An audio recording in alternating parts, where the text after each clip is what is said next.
উপদেষ্টারা যারা তারা শপথের দিন থাকবেন, তারা জয়েন করবেন এবং শপথের দিন তারা ফ্ল্যাগবাহী গাড়িতে যাবেন।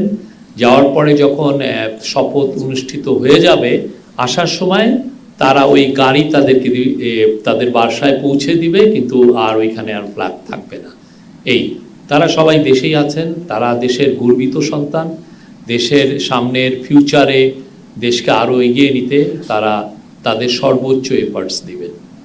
আমি আবারও বলি, আমরা এই নিয়ে আজকে একটা স্টেটমেন্ট দিয়েছি, আপনারা দেখেছেন। উনি বলেছেন উনি ব্যক্তিগত কারণে উনি আসলে ওনার রেজিগনেশন করতে চাচ্ছিলেন। ইলেকশনেরও বেশ কিছুদিন আগে উনি চিফ অ্যাডভাইজারের কাছে এসে দেখা করে এটা উনি জানিয়েছিলেন। চিফ অ্যাডভাইজার বলেছেন যে ইলেকশনের সময় তো ক্যাবিনেট সেক্রেটারি তো মাঠ প্রশাসনের সাথে পুরো মেলবন্ধন করেন, পুরো মাঠ প্রশাসনটা ওনার তত্ত্বাবধানে থাকে। আমরা দুইটা খুব ইম্পর্টেন্ট ইলেকশন ইতিহাসের, একটা হচ্ছে ত্রয়োদশ পার্লামেন্টারি ইলেকশন আর একটা হচ্ছে গণভোট।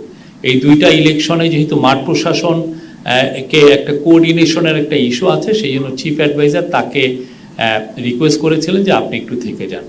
তারপরে আর সেই ইলেকশনটা যখন খুব সাকসেসফুলি শেষ হলো, তখন উনি উনি রেজিগনেশন টেন্ডার করেন। আপনি বাজারে কি কথা শুনলেন সেটা তো আর, আমি যেটা জানি এবং যেটা সত্য সেটাই আমি বলছি। হট আর সুইটনেসের পারফেক্ট ব্যালেন্সে যে কোনো স্ন্যাক্সের আসল মজা আনে রুচি হট টমেটো সস। আমরা তো মনে করি যে প্রত্যেকটাই আইনে পরিণত হবে। আমরা জন আকাঙ্ক্ষার একটি সরকার ছিলাম, এটা একটা রেভুলেশনের ফসল এবং রেভুলেশনের আউটকাম। আমরা জনগণকে যারা রেভুলেশন করলেন তাদেরকে রিপ্রেজেন্ট করি।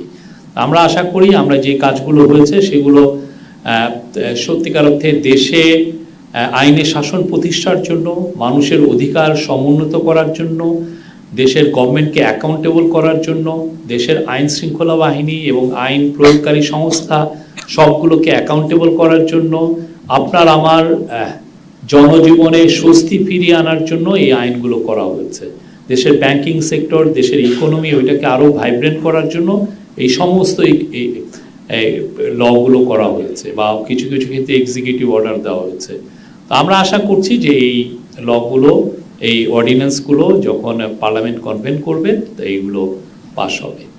আর আপনি আর একটা বলছেন যে কতটা সফল, এক একজন তো এক এক রকম মনে করে। আমি 30 বছর জার্নালিজম করেছি, তো আমার মনে হয়েছে, এবং আমি 18 মাস এই গভর্নমেন্টকে যতটা ক্লোজলি দেখেছি, আর যে ধরনের ব্যুরোক্রেসি আমরা পেয়েছি, আর যে ধরনের একটা ভঙ্গুর অর্থনীতি আমরা পেয়েছি, যেই ধরনের ইনস্টিটিউশন, পুরো সমস্ত ইনস্টিটিউশন ভঙ্গুর ছিল, সেই বিচারে আপনি যদি পুরো এই গভর্নমেন্টের কাজগুলো দেখেন, আপনি প্রত্যেকটা মন্ত্রণালয় ধরে ধরে আপনি দেখবেন। আমি বলছি না যে আপনি একটা দুটো জিনিস দেখবেন, আমি বলবো যে আমার পার্সোনাল অপিনিয়ন এরা 90% সফল।